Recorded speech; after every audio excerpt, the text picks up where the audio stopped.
영상편지 29번째 시간입니다. 한동안 뜸했는데요. 부산에 우리 매형께서 좀 몸이 갑자기 안 좋아져서 병원에 입원을 했다가 치료 과정에서 어느 정도 회복이 됐습니다. 그래서 말씀을 계속 이어가도록 하겠습니다. 오늘의 주제는 우리는 누구의 영광을 구하는 삶을 살 것인가. 지난날 우리의 삶은 우리 자신의 영광을 위해서 살아왔죠.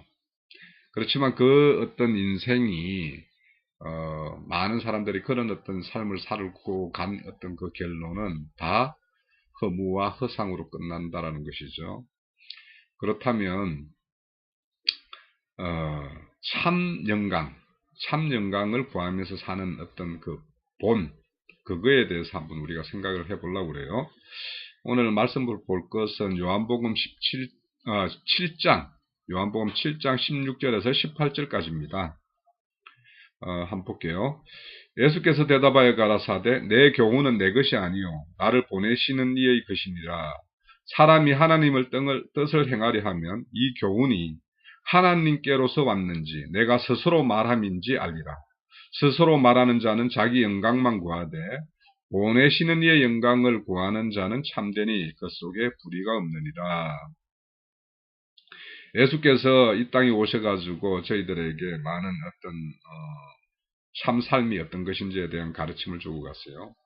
그런데 예수님께서 이 땅에 오셔서 우리에게 가르침은 예수님 자신의 것이 아니다 이거예요. 하나님께서 보내신 그 목적에 따라서 그분께서 행하셨다는 거죠.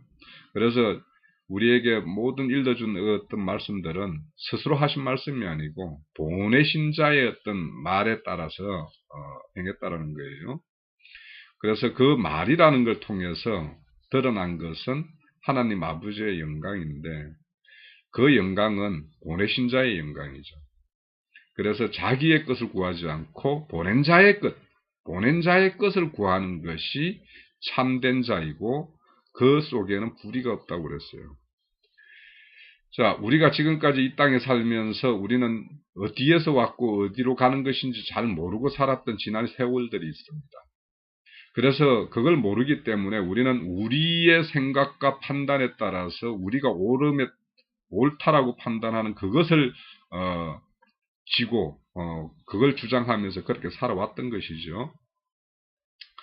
그런데 그것은 우리가 옳고 그름이라고 판단하는 것은 그 근거가 어디에서 온 것인지에 대한 근거가 명확하지 않습니다. 그죠? 그래서 그거는 성경에 따르면 우리 타락한 첫사람 아담에 속한 사람들은 선악과 먹고 타락한, 즉 하나님처럼 되고자 하는 그 생각에 기인해서 판단하고 생각하고 우리의 어떤 논리를 가지고 있었던 그런 생각에 의해서 우리는 우리 삶을 어떤 경영을 해왔어요. 그렇기 때문에 우리는 우리 스스로 우리의 어떤 것을 정립했고 그걸 주장하면서 살아왔다는 것이죠. 그렇기 때문에 우리는 하나님의 어떤 창조주 하나님에 의해서 이 땅에 보냄을 받은 존재인데 그런 거에 전혀 개의치 않고 살아왔던 과거의 시간입니다. 그래서 우리의 과거의 시간은 아버지의 뜻과는 아무 상관없이 우리의 영광만 취하고 그런 어떤 삶을 살아왔었어요. 자, 그런데 예수님께서는 이 땅에 오셔서는 당신의 뜻을 다 접어버리고 아버지의 뜻대로 아버지의 보낸 목적을 위해서 이 땅에서의 어떤 삶을 살다가 가셨습니다. 그 아버지의 뜻대로 보냄을 받은 예수님께서 이 땅에 오셔서 한 것은 뭐냐면 이 땅이 하나님의 어떤 영생 복락을 주기 위해서 최초에 만들어진 그 목적대로 경영이 되는 것이 아니고 사탄 마귀가 지배하는 어떤 세상이 되어버렸기 때문에 이 세상은 모든 것이 불의로 가득하다라고 이렇게 말을 하고 있어요. 그렇기 때문에 하나님께서 예수님께서 이 땅에 오셔가지고 이 세상의 불의를 폭로했죠. 그러니까 그 불의를 폭로하는 예수님 앞에는 인간 스스로 높아진 자긍심으로 가지고 있는 인간들에 의해서 늘 조롱과 비방으로 이렇게 가득했어요. 자, 우리 하나님께서 육신의 몸을 입고 이 땅에 왔다라는 것에 대해서 우리는 오래도록 들어왔습니다. 그런데 이것이 어떤 일인지를 한번 생각을 해 보셔야 돼요. 하나님이 이 우주 만물을 창조한 하나님이 피조물의 모양을 입고 이 땅에 오는 그 낮아짐에 대해서 우리는 심각하게 한번 생각을 해보세요. 우리는 이 땅에 살면서 조금이라도 다른 사람들이 나의 어떤 자존심을 건든다든지 자존감이 훼손되는 어떤 그런 일이 있으면 우리는 굉장히 견디기 어려워하는 어떤 그런 어떤 실상이죠.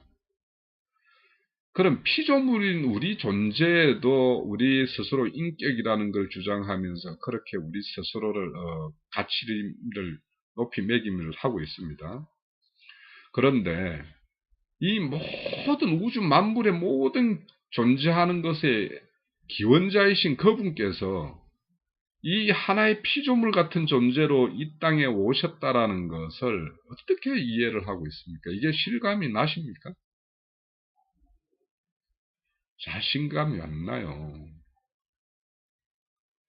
우리는 그런 것을 해볼 수도 없고 쉽게 상상할 수가 없기 때문에 창조주 하나님께서 피조물의 모양으로 오셔서 우리와 똑같은 어떤 그런 인생 삶을 경험하고 가셨다라는 것에 대해서 우리는 쉽게 이해를 잘 못합니다.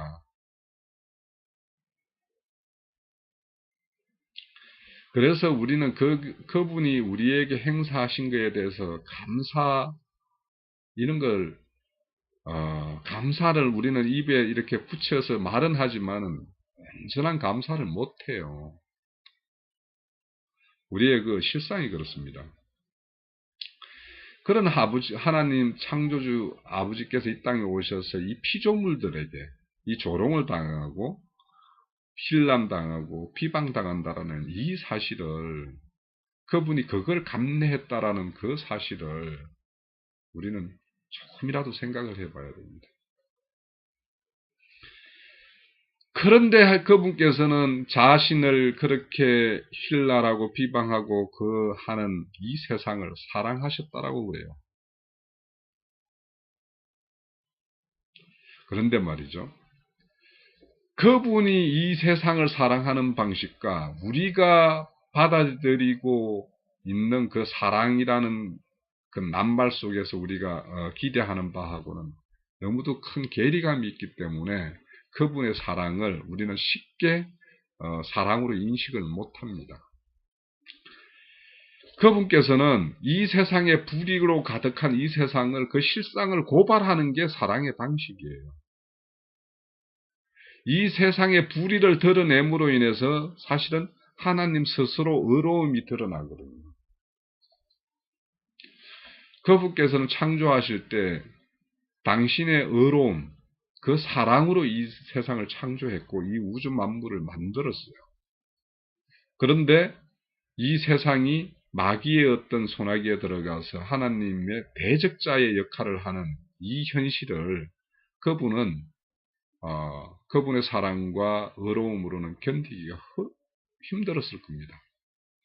그렇기 때문에 본인 스스로를 버리면서까지 이 세상을 다시 하나님의 뜻대로 돌이키고 회개하고 그 아버지의 어떤 뜻 가운데로 다시 인도하기 위해서 이 땅에 오셨다라는 거예요.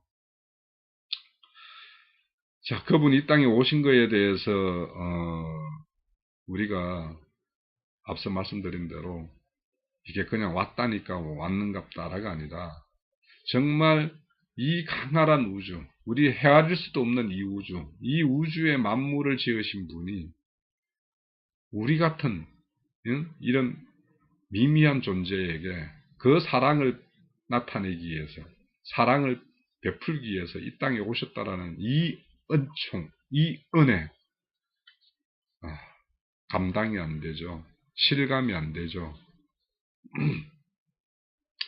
아마 그게 실감이 되고 온전히 느낄 수 있다면 우리 피조물이 그 사랑을 감내할 수 있겠습니까?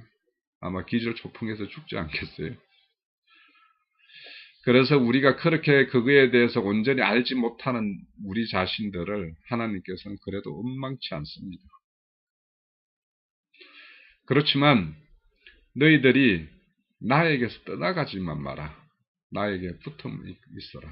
그러면 언젠가는 너희들이 나의 어떤 진심을 알고 내가 너희들에게 베풀고 있는 이 은혜의 크기가 어떤 것인지 그래도 조금씩 알아져 갈 것이다. 이거에 대한 어떤 소망을 놓지 않는 분이 그분입니다.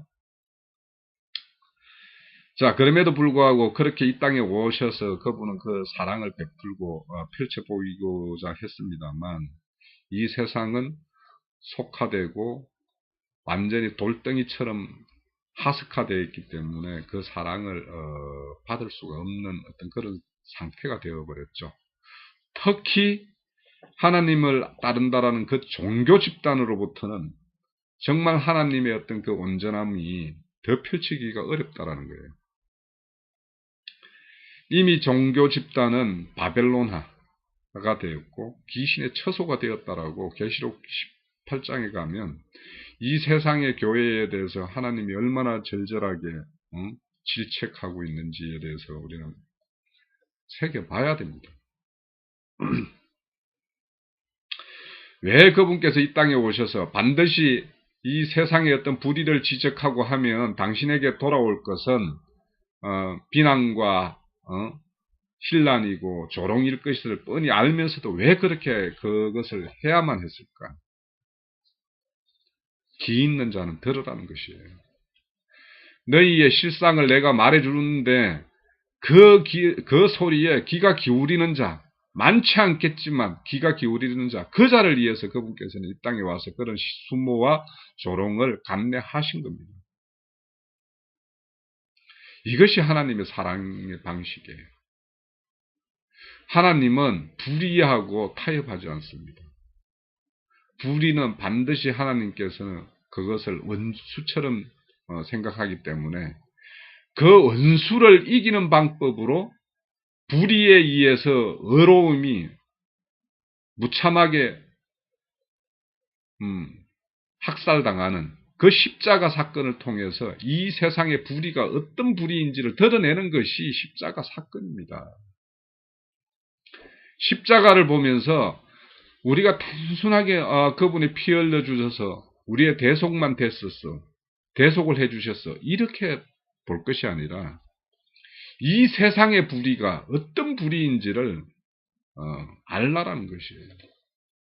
우리는 그걸 알아야 됩니다. 감성적으로 십자가의 그 피 흘리심, 그 고통이 얼마나 컸을까. 그 피 흘림에 대한 어떤 애틋한 마음만 가질 것이 아니라 그거는 너무도 감성적이고 우리 인간적인 어떤 감정이에요. 물론 그 감내의 고통을 우리가 헤아리지 못한다면 그분의 사랑을 느끼기가 어렵겠죠. 그렇지만 그거보다도 더 냉철하게 그분이 아무 죄 없음에도 불구하고 다 자신들의 불의를 들춰내는 것에 대해서 분노를 느끼고 자기를 돌이킬 생각은 하지 않고 자기들을 변론하기 위해서 자신들을 변호하는 데 앞장서기 위해서 자기들이 동원할 수 있는 모든 권력을 동원해서 정의를 불의로 변보시켜서 그렇게 해야 하는 어떤 그런 어떤 종교 집단의 어떤 모습들을 우리는 잘 봐야 됩니다. 이 세상에 수많은 교회가 있지만 그 교회에서 하나님의 어떤 공의가 잘 흘러가고 있는지, 하나님의 사랑이 잘 전달되고 있는지, 하나님의 어떤 이 땅에서 행하신 그 복음의 사건이 잘 전달되고 있는지 우리 한번 생각을 해봐야 돼요. 로마서 1장 17절에 보면은요, 복음이 전하는 곳에는 하나님의 의가 나타나야 된다고 했어요.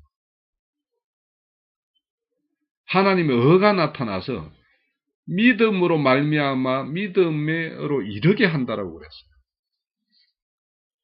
그러면 이 땅에 그 복음이 전파되는 데가 교회라면 교회에는 불의가 없어야 돼요. 그런데 하나님의 의를 전한다는 그 교회에서 일어나는 그 불의하고 이 세상보다도 더한 그런 일들이 버젓이 일어나고 있는 그 현실을 볼 때 우리는 우리의 신앙이 어떠해야 되는지 한번 새겨봐야 돼요. 이게 완전히 세상화 되어버렸어요.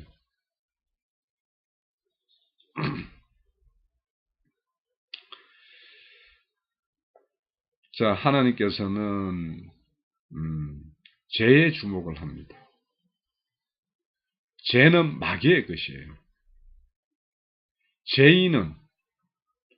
죄인은 죄에 의해서 종속되어 있는 인간의 어떤 연약함에 의해서 죄를 이기지 못하는 그것이 죄인이거든요. 그래서 하나님께서는 죄는 미워하되 죄인은 미워하지 않아요. 왜냐? 당신이 이 땅에 오셔서 이 육신의 몸을 입고 이 땅의 삶을 통해서 체유를 했다고 그래요. 인간의 어떤 연약함, 육신을 입고 있는 이 연약함에 의해서 마귀의 미혹을 받는 그런 어떤 40일 동안 광야에서 시험을 받잖아요. 그런 과정에서 하나님께서는 일상의 어떤 인간들이 그 마귀의 시험을 이기기가 무지 어렵다라는 것을 하나님께서 체험을 하셨어요. 그분은 하나님이시기 때문에 마귀의 시험을 이겼지만 우리 인간들이 마귀의 시험을 이길 수가 없다라는 것을 그분께서는 이미 알고 계세요. 그렇기 때문에 우리가 마귀에게 저는 거는 일반이에요. 그런데 우리 인간이 마귀에게 이기는 방법이 있어요. 우리는 마귀와 1대1로 다투어서는 이길 수가 없어요. 그런데 우리가 이기는 유일한 방법은 내 스스로 마귀에게 이길 수 없음을 자인하고 하나님 은혜를 구하는 방법으로 이길 수가 있어요. 유일한 방법이에요. 우리는 죄와 맞서서 싸우면 안 돼요. 죄는 우리를 이길 수 있는 그 훨씬 우리보다 강한 능력을 가지고 있습니다. 그렇다면 우리가 말씀드린 대로 죄와 맞서는 것이 아니라 하나님의 은혜를 구해서 하나님 은혜 가운데로 감으로 인해서 이길 수 있는 거예요. 그래서 주님께서 이 땅에 오셔서 죄에는 엄격하게 주목하고 질책을 가하지만 죄인에게 대해서는 한없는 긍휼을 가지고 있는 게 그분이에요. 병자에게 의사가 필요하듯이 죄인에게만 구원자가 필요한 거예요. 유대인처럼 종교인처럼 우리의 어떤 어려움으로 하나님에게 어떤 공의의 어떤 심판을 받겠다라는 그 자들에게는 구원자가 필요가 없는 거예요. 그래서 그들은 구원주로 오셨던 예수님을 그리스도로 알아볼 수가 없었던 거예요. 그들은 그들 스스로 좋은 신앙인으로서 그렇게 지켜왔고 앞으로 지킬 수 있다라고 자긍하는 사람들이에요.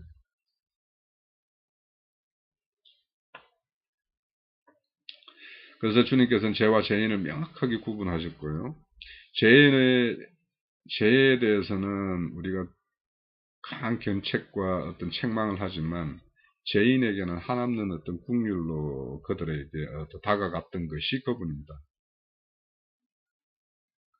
그런데 우리도 어떤 죄에 대해서는 미워하되 죄인에 대해서 사람에 대해서 주목하게 되면 이거 반드시 정죄를 하게 되어 있어요. 자, 정죄라는 것은 뭡니까? 죄를 자기가 죄로 판단을 한다라는 것이거든요. 이 판단, 심판권은 우리 피조물에게 있지 않습니다. 로마서 2장 1절에 이런 말이 있어요. 그러므로 남을 판단하는 사람아, 물론 누구든지 내가 핑계치 못할 것은 남을 판단하는 것으로 내가 너를 정죄함이니 판단하는 내가 같은 일을 행함이니라. 자, 판단하는 자.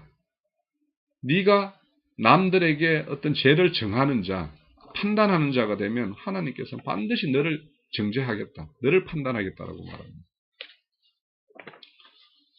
이 심판자가 된다라는 것은 하나님처럼 높아진 자, 그런 자거든요.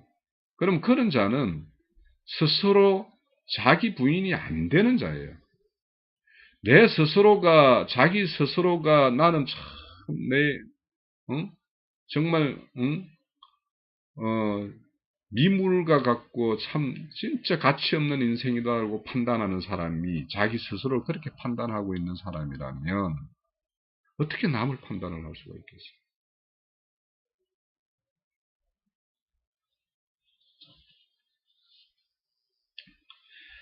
자, 고린도 후서 3장 9절에 보면 정죄의 직분도 영광이 있은즉 의의 직분은 영광이 더욱 넘치리라, 이런 말이 있어요.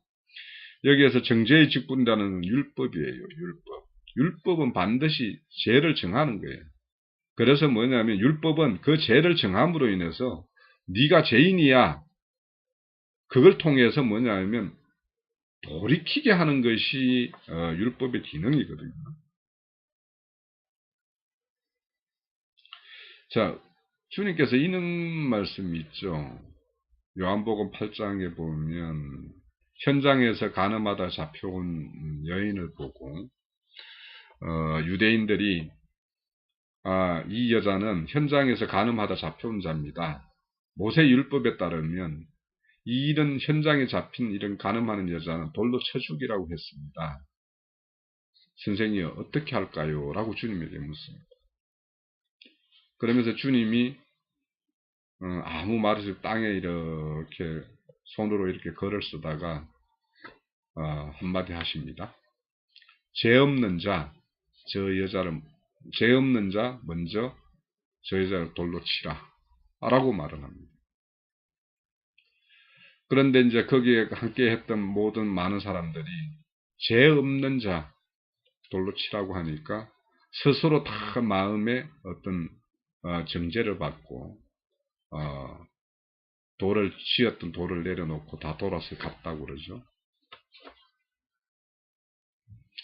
그러고 이제 주님이 여자에게 묻습니다. 누가 있느냐? 그러니까 여자가 모두들 다 돌아가고 아무도 없나이다, 이렇게 말을 해요. 그래서 주님이 또 땅에다가 이렇게 글을 쓰면서 나도 너를 정죄치 않는다. 돌아가라. 그리고 앞으로 죄 짓지 마라. 이렇게 말씀하고 여자를 돌려보냅니다.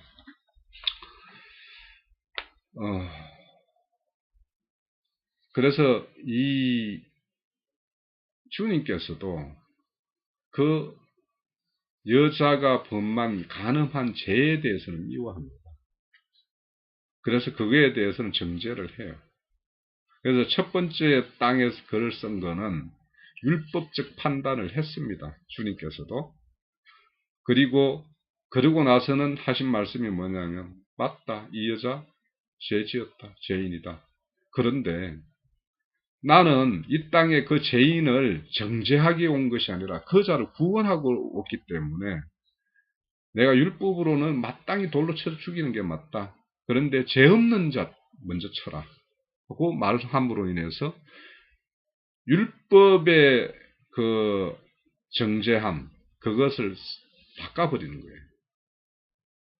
그거를 율법을 온전하게, 그러니까 주님이 이 땅에 오신 것은 율법을 완성시키러 왔다라고 그러잖아요. 그러니까 율법의 완성은 그 여자를, 죄인을 돌이켜서 다시 회개케 하는 것이 목적이거든요. 그래서 그분께서는 율법의 완성은 돌이키는 것이 목적이기 때문에 돌로 쳐서 죽이는 것이 목적이 아니라, 그래서 율법을 완성을 시킨 거예요. 그리고 두 번째 이제 바닥에 흙을 쓴 거는 우리에게 새 법을 준 거예요. 죄로부터 해방된 여자 너, 여인 너여, 이제는 앞으로 죄 짓지 말고 내가 새로운 계명 준 거, 나를 사랑하고 창조주니까 너를 이 땅에 보낸 자이니까 그 보낸 근원에 대해서 알고 알아가는 것, 그것이 그분을 사랑하는 방식이에요. 그럼 그분을 알고 그러고 네 이웃에게 사랑을 하라는 게 새 계명이죠. 그래서 그 새 계명을 두 번째 이렇게 흙판을 썼을 때, 흙의 땅에 썼을 때 그렇게 우리에게 새로운 법을 준 것입니다. 그래서 주님께서는 모세의 율법도 안성하시고 또 당신의 어떤 경륜에 따라서 새 법, 새 언약의 법을 우리에게 줌으로 인해서 우리가 이 땅에서 하나님의 어떤 온전한 창조 목적대로 또 이 땅에 보냄을 받은 목적대로 그렇게 완성시켜 가기 위한 그런 것을 이렇게 우리에게 실현시키는 게 그 짧은 이야기 속에 담겨져 있어요.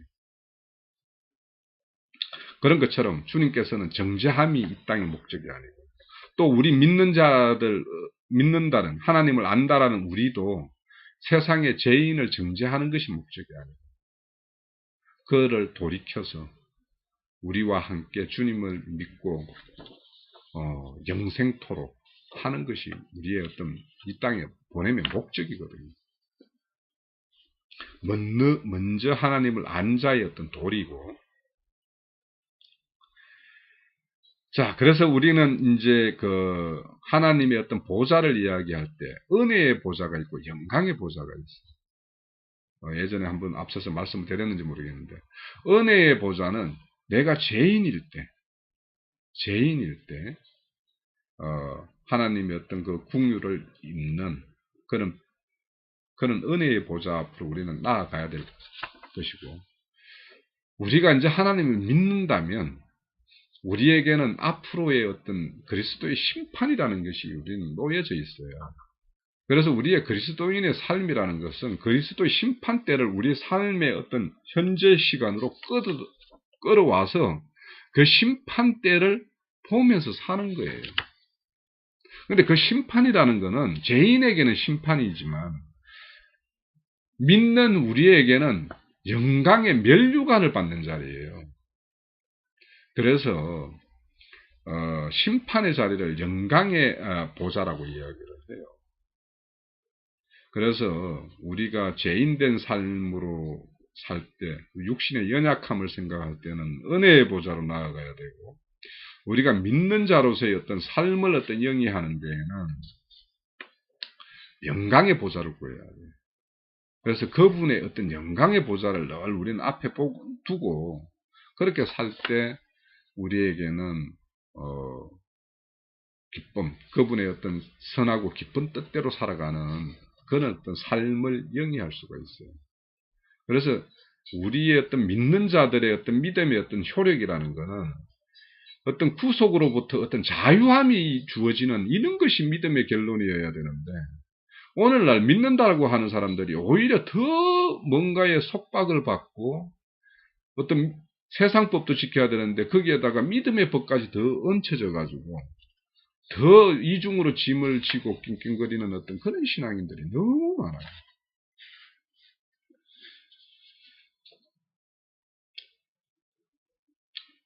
자, 바리새인들은 율법의 잣대로 사람을 정죄했기 때문에 율법을 잘 지키는 자, 못 지키는 자, 율법 중에 있는 자, 없는 자, 이렇게 구분을 했기 때문에 그들에게는 율법 없는 자, 그렇게 구분을 해서 상종을 못할 족속, 이렇게 어떤 규정을 짓는 어떤 선민 사상이라는 게 이런 거에 이제 빠져 있었죠. 그래서 심지어는 사마리아인들, 즉 혈통적으로는 같은 어떤 그 아담의 후손임에도 불구하고 갈릴리 이방에 있는 자들을 갈릴리에 있는 그 사마리아인들을 자기들과 전혀 다르게 생각을 했기 때문에 그 사마리아 그 예루살렘에서 여리고성으로 내려가는 길에 강도 맞은 이야기 이런 것들도 나오죠. 그처럼 이 종교인들 속에,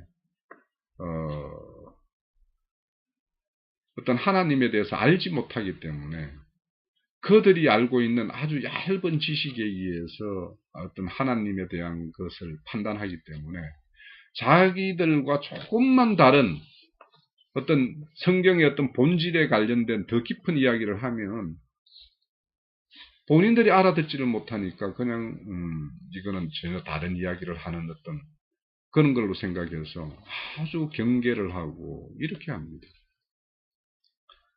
우리는 신앙의 어떤 하나님이 아는 어떤 지식에서도 새로워져서 정말 다른 교리, 다른 어떤 주장을 하는 자들에게는 우리가 더 나아가서 우리의 어떤 복음을 증거하고 그들을 돌이킬 수 있는 이런 것이 되어야지.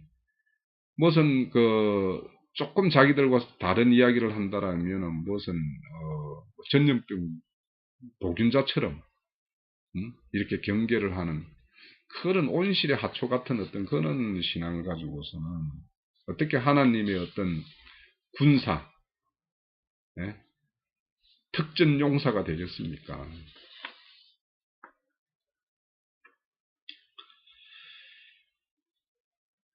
자, 육신의 몸을 입고 심판자리에 서는 것은 율법이 주는 권세, 율법의 정죄예요.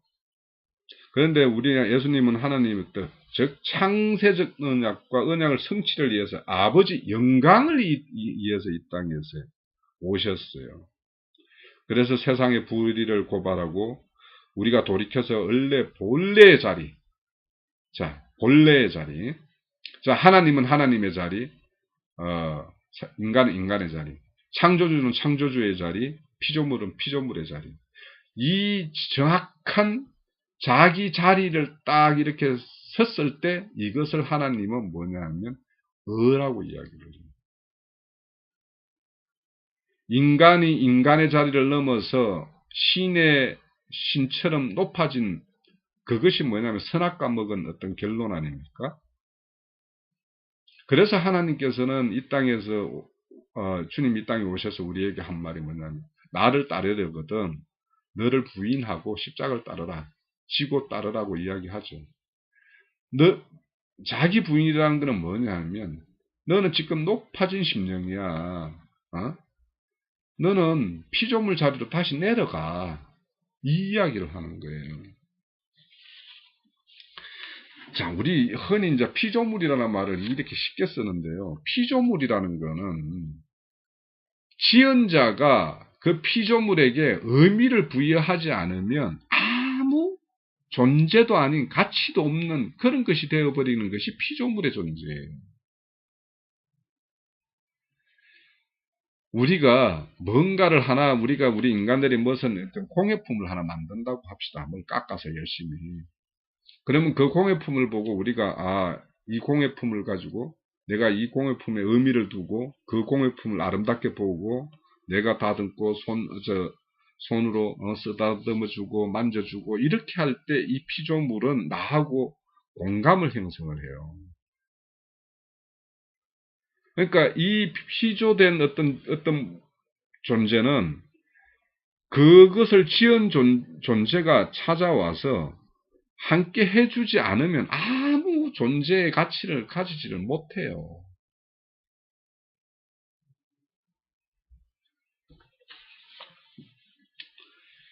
자, 그런 어떤 피조물이 창조주를 배반을 했어요. 지은자를 버렸어요. 이게 이 땅에서는 진짜 어떤 물질의 물질적인 존재에서는 있을 수가 없어요. 그렇게. 그런데 인간이기 때문에 이런 일이 일어나요. 자식이 부모를 배반하고. 그런데 우리가 흔히 말하는 이렇게 하나 예를 들어 볼게요. 무슨 조각품을 하나 만들었어요. 그 조각품이 만든 그 어떤 주인을 배반할 수는 없어요. 왜냐하면 거기에는 인격이 없죠. 자유의지라는 것이 없죠. 자기 스스로 판단하는 능력이 없죠. 그런데 문제는 하나님이 지은 존재 중에서 사람에게는 그런 것이 가능하게 했어요. 즉 우리 흔히 사람을 로봇처럼 기계처럼 이런 획일적인 존재로 짓지 않고 사리분별을 스스로 할 수 있는 그런 존재로 지었습니다. 그렇게 지었기 때문에 이 존재는 자기 판단을 가지고 되었어요. 이 판단이 바로 하나님께서는 왜 이렇게 판단을 넣은 그런 존재를 지었을까라는 거예요. 저 하나님의 첫 창조, 저 천상계에서는 천사를 지었다고 그랬어요. 천사는 하나님과 서로 교감할 수 있는 존재가 아니에요. 그런데 하나님은 그 천사보다 이 사람을 이런 그 자유의지, 판단을 할 수 있는 이 존재를 지은 이유는 하나님과 서로 함께 교감하는 존재를 원했던 거예요. 왜냐? 하나님은 본질적으로 선하고 의로우신 분이거든요. 그 하나님의 선과 의를 함께 나눌 수 있는 존재가 필요했던 거예요. 그래서 이 땅에서 어떤 사람을 지었대 하나님의 그 공의와 의로움, 선함을 알고 그분과 함께 생명적으로 교감을 하고 나눌 수 있는 그런 존재를 이 땅에서 만들어서 천상계로 끌어올리고 싶은 것이 하나님의 이 땅의 창조 목적이에요. 이렇게 지은 우리 인간을 지은 게 그분입니다. 우리 인간에게 이런 어떤 목적을 가지고 있고 이런 의미를 부여하고 이 땅에 내보낸 거예요. 그렇다면 이 땅에서 우리가 육신적으로 뭘 잘 먹고 잘 살고 편안하게 잘 지내다가 마치는 것이 창조주의 뜻이 아니라는 거예요. 여기는 잠깐 어떤 시공간의 어떤 제한적인 공간에다 우리 각자 사람마다의 어떤 환경을 다 주어서 보냈어요.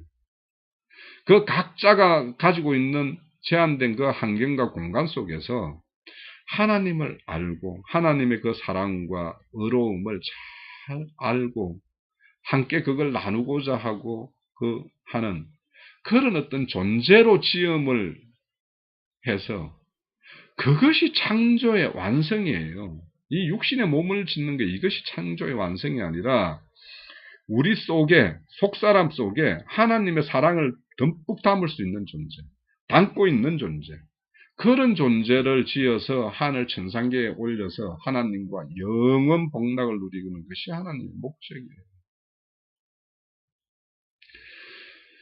자, 오늘 그 말씀을 요쯤에서 좀 자르고 또 다음 시간으로 이어가겠습니다.